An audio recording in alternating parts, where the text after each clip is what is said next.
dîme, c'est le salaire des hommes de Dieu. Ça n'appartient pas aux orphelins. La dîme ne peut jamais donner un orphelin. Un orphelin ne jeûne pas pour toi. Un orphelin ne chasse pas des démons. Un orphelin ne prie pas pour toi. Un orphelin ne poursuit pas les sorciers. Un orphelin ne se consacre pas pour te bénir. Un orphelin ne prêche pas pour délivrer ton âme. Un orphelin ne t'apprend pas les principes du royaume. Tu ne peux pas dire que je prends ma dîme pour aller donner un orphelinat. Ce n'est pas une dîme. Parce que la dîme, c'est quelque chose qu'on prend pour payer un homme de Dieu. C'est le salaire pour le service de l'homme de Dieu.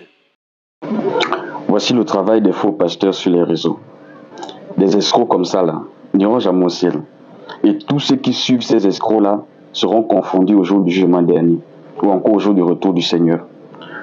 Je ne sais pas là où il a lu que la dîme, c'est le salaire des hommes de Dieu. Moi, j'ai l'écriture. Nous allons lire dans 1 Corinthiens chapitre 9, je vous amène au verset 13. « Ne savez-vous pas que ceux qui remplissent les fonctions sacrées sont nourris par le temple, que ceux qui servent à l'autel ont part à l'autel, de même aussi, le Seigneur a ordonné à ceux qui annoncent l'évangile de vivre de l'évangile. » Quand le Seigneur dit ça, il n'a jamais dit que ceux qui annoncent l'évangile vivent de la dîme. Pourquoi?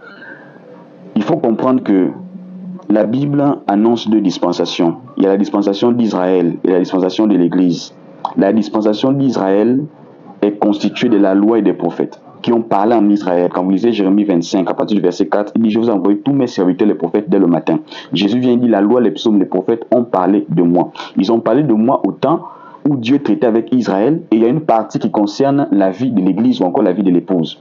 Quand vous regardez la loi qui a été donnée à Israël, on retrouve à l'intérieur les préceptes liés à la dîme. Déjà, je vais rectifier quelque chose qu'il a dit. Il a parlé de la dîme. Alors, il n'y a pas qu'une seule dîme, mais il y a plusieurs dîmes. Il y a au moins 4 sortes de dîmes dans la Bible.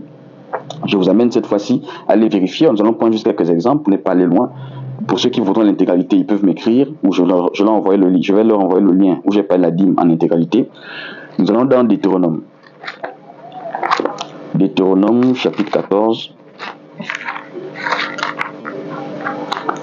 On a à partir du verset 22. Il est écrit « Tu lèveras la dîme de tout ce que produira ta semence et de ce que rapportera ton champ chaque année. Et tu mangeras devant l'Éternel ton Dieu dans le lieu qu'il a choisi pour y faire résider son nom. La dîme de ton blé, de ton mou, de ton huile et les premiers-nés de ton gros et menu bétail.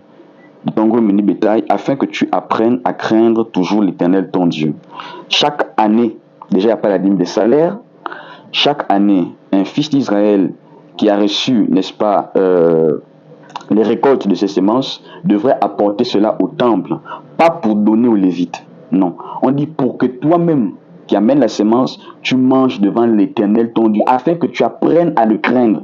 Donc, lorsqu'un fils d'Israël mangeait sa propre dîme lui-même, c'était une manière pour lui de craindre le Seigneur. Et on dit au verset 27, tu ne délaisseras point le Lévite qui sera dans tes portes, car il n'a ni part ni héritage avec toi. Oui, quand vous lisez le livre de Nombres, l'Écriture a parlé de ça. Les Lévites qui n'avaient point reçu de portion de terre, ils n'avaient point d'héritage. Et l'Éternel dit par la bouche de son serviteur Josué que leur part, c'est de lever la dîme sur leurs frères.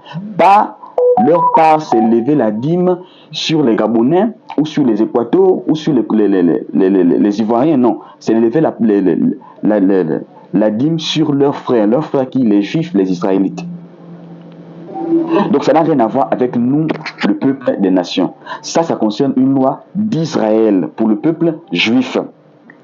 Deuxième type de dîme, nous allons au verset 28. Il dit ceci: au bout de 3 ans, on appelle la dîme d'1 an, nous sommes à la dîme de 3 ans. Au bout de 3 ans, tu sortiras toute la dîme de tes produits pendant la 3e année et tu la déposeras dans tes portes. Alors viendront le Lévite qui n'a ni part ni héritage avec toi, l'étranger, l'orphelin et la veuve qui seront dans tes portes, et ils mangeront et se rassasieront afin que l'Éternel ton Dieu te bénisse dans les travaux que tu entreprends de tes mains.